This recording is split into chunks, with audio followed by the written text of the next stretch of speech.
Members of the cryptozoological agency Monarch face off against a battery of god-sized monsters, including the mighty Godzilla, who collides with Mothra, Rodan, and his ultimate nemesis, the three-headed King Ghidorah.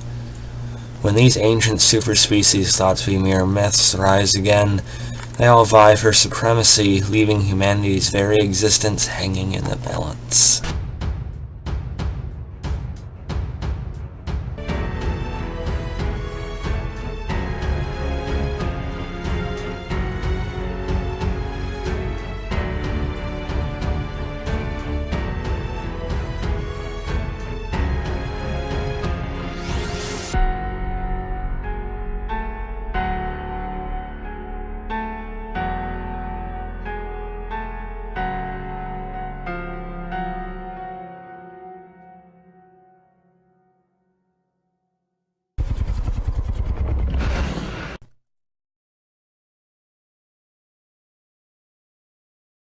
Hey, what's up you guys? Bloody Jacob here to bring you my review of and give you my thoughts on Godzilla King of the Monsters, which just came out a couple days ago.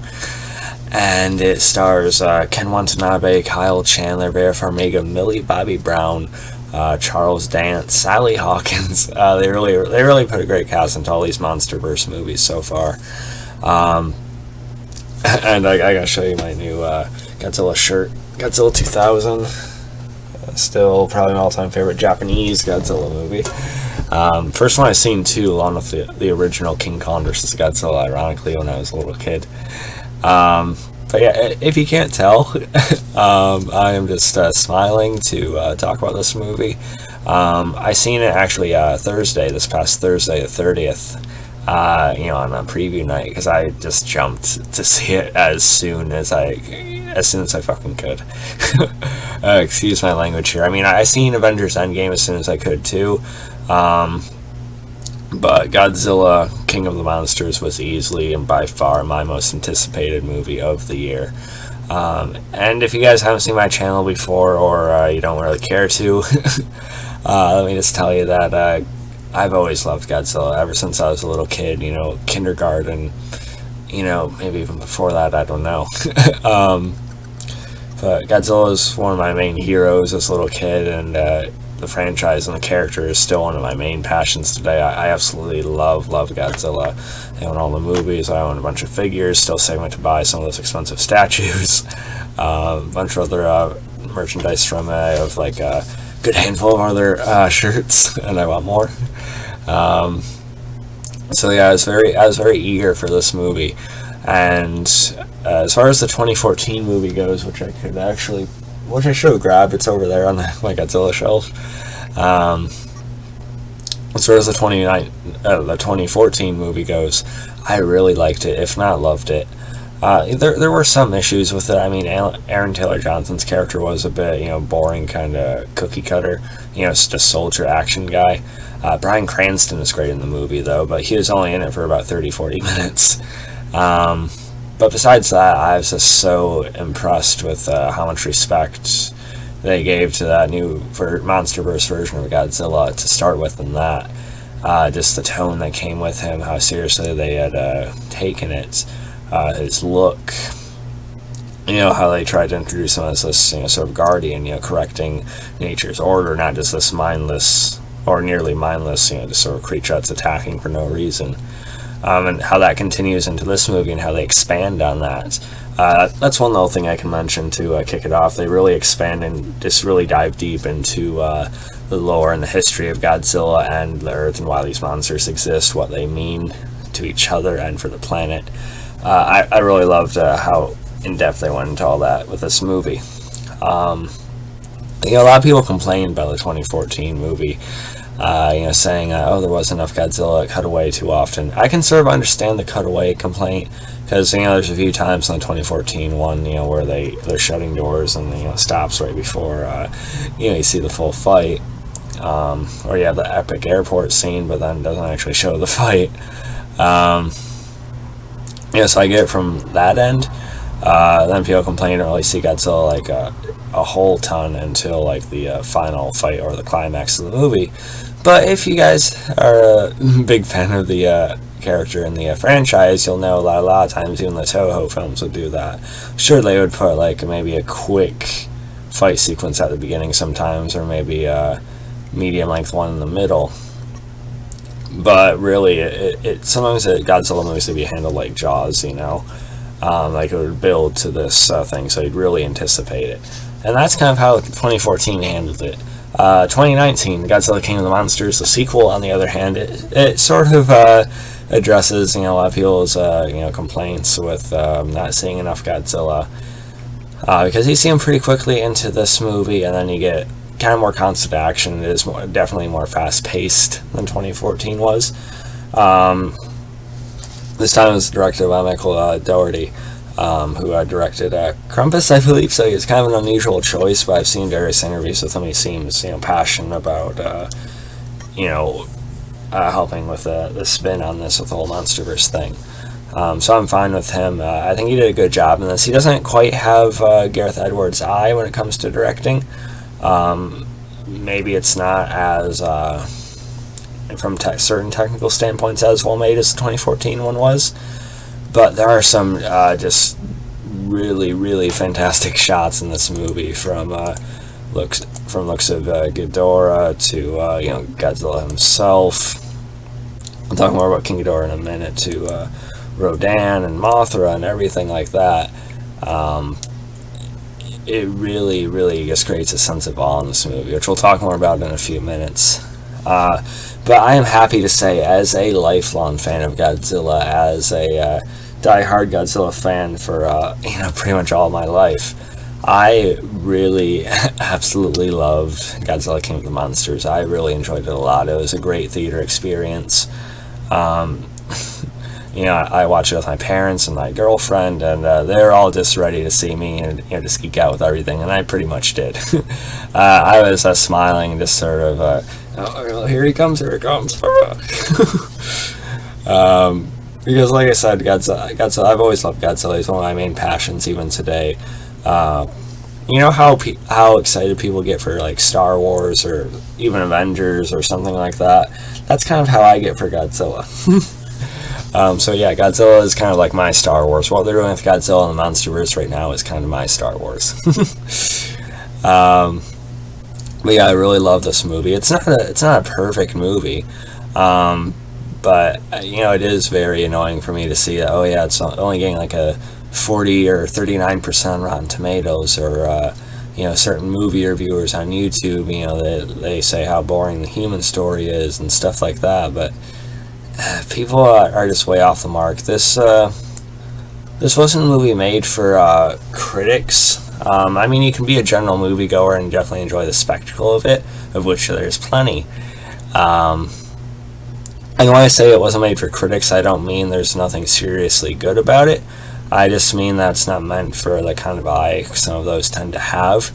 But for me, a serious, really deep Godzilla fan, I got everything I wanted going into this movie, like at least 95% of it, and some things I wasn't expecting. Now that, like I said, the human plot in 2014 was a bit lackluster, at least past Bryan Cranston, excluding Bryan Cranston, excuse me. This one, it's a bit more in-depth. You have the story with Vera Farmiga, you know, the mother, along with her, you know, her daughter, played by Millie Bobby Brown. Millie Bobby Brown, you know, sort of witnesses as her mother, not descends, but, you know, she ends up joining this group, you know, led by Charles Dance. And she actually makes a decent argument at the beginning. I mean, look what we as humans have done to this Earth. You know, it's kind of an environmentalist, you know, radical type of thing. But you can actually see a lot of her points. I don't think people are really talking enough about that. And she pointed out, I mean, like in the Destroyed City from the 2014 film, they show how, you know, it has grown. You know, there's vegetation and you know grass and, you know, trees, you know, in certain areas of it too. So she has this idea to you know, go into all these bunkers around the globe and you know, just wait for this thing to sort of play out, I guess. But then it gets a little bit carried away when she doesn't care about all the people that could die with it that might not necessarily make it to these bunkers. But it's in her head also the good of the money for the good of the few, and that kind of thing, bigger picture. So you actually kind of get that. And some people said she was very just villainy and sort of just a bitch or whatever you want to call her. I mean, I don't think it was ever really that black and white in the movie. You can see the emotion. Vera Farmiga is a very good actress, so she doesn't do any of this lightly. Even with her first conversation with Kyle Chandler in the movie when she's on the big screen talking to all of them, in that same scene where she explains herself, she kind of cracks emotionally too, and she brings up, their son had wanted this and stuff like that. So I actually thought the human plot was more compelling and more interesting than sort of like your soldier action guy running around in the 2014 film. So I actually preferred the human story in this. You had Kyle Chandler, who ironically enough was in Peter Jackson's King Kong. He's serviceable. I mean, I don't know if I want to say I would have gone with someone else, but I think he worked. I'm fine with sort of how he tied into things. I mean, he is sort of he's not a guy that can do everything. I mean, he doesn't all of a sudden turn into a soldier too or something like that. They maybe could have done a better job of saying exactly what he's qualified with and what all of his experience would be. But he's good. I like him. And Millie Bobby Brown, of course, from Stranger Things. I knew she was a safe pick. When they first announced her, and she's very good here. I mean, she doesn't get to do a whole lot, but just her performance, when facing her mother, and she just looks like she embraces all the chaos of it all greatly. And to bring up chaos, that's a good word. The fights are very, very good in this movie. Now, I've seen some people complaining that there are too many close-ups and stuff like that, or like the camera's too erratic, and it's just kind of moving around too much. Maybe a little here and there, but I really, really loved all the fights and the action sequences in this movie. To me, there was a decent mix of some direct angles on the monsters that really played again into the chaos of it all, and they mixed shots like that with some human perspective shots. You see the monsters in the background, or you see what it looks like from the humans looking up. And to me, that just added to the whole feel of the movie, along with all the weather effects, like when King Ghidorah and Godzilla fight in this Arctic area, and towards the earlier part of the film. To certain storms that come with Ghidorah later in the movie and stuff like that. I loved all the weathering effects, and it really felt like a disaster movie too, and it really made it feel as realistic as it could, despite these literal godlike creatures rising up all over the world. So I love the feel and the atmosphere of it all. And I gotta say again, Godzilla himself, in all my years, in all my life, being as major of a Godzilla fan as I am, this is the most well-realized version of Godzilla I have ever seen. Started in the 2014 film, continued so well into this. Absolutely love this version of Godzilla. He looks fantastic visually, so many details in him, and writing-wise is what makes him the greatest version, though. Like I said, I just love his whole purpose of being this guardian and correcting the natural order of things. It makes him feel like a real character when you combine that with some of his interactions with humans that he does have rarely, but they all feel really meaningful, and it's just really full of wonder. It was just really incredible how well they handled scenes like that. And like I said, it makes them feel like a real character. That's something else that critics or sort of basic viewers don't get, is that Godzilla is the main character, and he's the one real fans would feel for, and they really play on that in this movie, and they do really well with it. And now, as far as before we get to the human cast, I also got to talk about Mothra. We do see her in larva form as well, and I really like how they handled Mothra, both design and character-wise. Design-wise, they do add some more realistic insect-like qualities about her when she first hatches and everything. They give her some more, insect, like stinger type weapons, and have her use her arms a little bit more. So they mix a little bit of that realism while still keeping her this majestic, beautiful, creature that stands out amongst all these rough kaiju that we know her for. And King Ghidorah was about as good as I wanted it to be. I really like the movie GMK, Godzilla, Mothra, King Ghidorah, Giant Monsters, All Attack from Toho. But one of my issues with that movie is, King Ghidorah is shorter than Godzilla, and also oddly the hero in that movie. But in this, and like in the classic 60s and 70s films, along with the 90s Godzilla vs. King Ghidorah film, King Ghidorah is significantly bigger, taller than Godzilla in this movie, and that makes for some very nice and daunting visuals.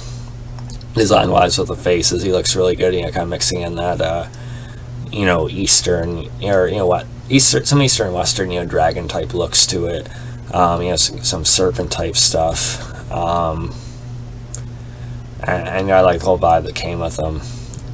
And again, some people are complaining about the lighting in this movie too, or not being able to, too many scenes at night or whatever. It was fine, man. And again, he just brought a feel with them too. When he's seeing this, he created like literal hurricanes as he would travel, and just when you see that cloud coming and just that gold light, flashing, it gave me, put me on edge. So I really bought into the threat of all this, and again, just that disaster, world-ending feel. He really bought into it, or I bought into it, and it just really immersed me into the story and what these characters were witnessing happen. And then Rodan was pretty good as well. Rodan's always a good sort of side supporting character to have in Godzilla movies, and he's good here. The scene with the jets here and everything is really well shot as well. And as far as the human characters, I already talked about Millie Bobby Brown a little bit. She is very good here. She doesn't necessarily hold a lot of weight to the story, but she's just very good with her emotional range, and her quality of acting, her style of acting feels like a natural fit for this kind of movie. Ken Watanabe to me was the highlight of the film, at least acting wise. I like that he was a returning character from the 2014 film. His connection to Godzilla, his understanding of what these creatures could actually mean are very welcome in most scenes. And he has a really nice arc in this movie as well that I really appreciated. It hit home with me for sure. And I already talked about Vera Farmiga. She does a good job acting wise. I seen the layers to her, and I actually understood her perspective of things, which she explained in the earlier part of the film. Kyle Chandler, he isn't the best in the film, but he plays as well as he could, and I thought he was fine. He worked well with it. The movie kept going with him. And those were the highlights acting wise. I forgot to put a picture up, but also Charles Dance as the leader again of that group that Vera Farmiga joins. He is a great presence to have in any movie. Of course, Tywin Lannister from Game of Thrones. He's very good in this kind of world. But yeah, I just loved Godzilla King of the Monsters. I can't say that enough. Easily my favorite movie of the year. Yes, even better than Avengers Endgame to me. And this, along with Godzilla vs. Kong next year, they're honestly two of the biggest movies of my life with how excited I am for them. And there are Easter eggs in this movie. There are plenty of moments of fan service or nods to other creatures, other weapons that fans of the franchise will know. There's a couple original type of appearances as well. There are some tie-ins to Skull Island, which I liked. There is an after credit scene. So stay for that. I won't spoil what it is though. But yeah, I'm really looking forward to Godzilla vs. Kong next year, and like I said, it's just been amazing watching this MonsterVerse version of Godzilla happen. It's just been incredible, so well handled, such an incredible version of the character, the best in my opinion. It's funny how the 2014 film and now this have paid more respect to the character than Shin Godzilla did. I appreciate Toho trying something a little bit different with Shin Godzilla. But it just didn't work. It was just weird for me. I didn't feel like Godzilla. It felt like a weird creature, like a regenerative creature from this movie that Godzilla would come and destroy. So Shin Godzilla, not really good for me, but this one was absolutely incredible. Can't wait to buy it on Blu-ray. I'll probably buy a big poster of it too, which I'll then replace or at least cover up with a Godzilla and Kong poster next year because I'm not addicted. But yeah, great movie. Excuse me, I really enjoyed it, and I'm giving it about an A plus. When is the last time I rated something an A plus?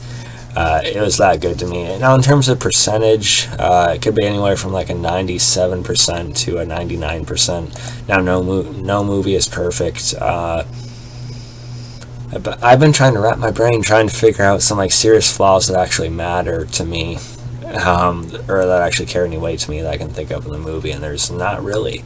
I think it has a good pacing, some absolutely epic moments for Godzilla fans. The score is incredible from Bear McCreary. Really takes you back.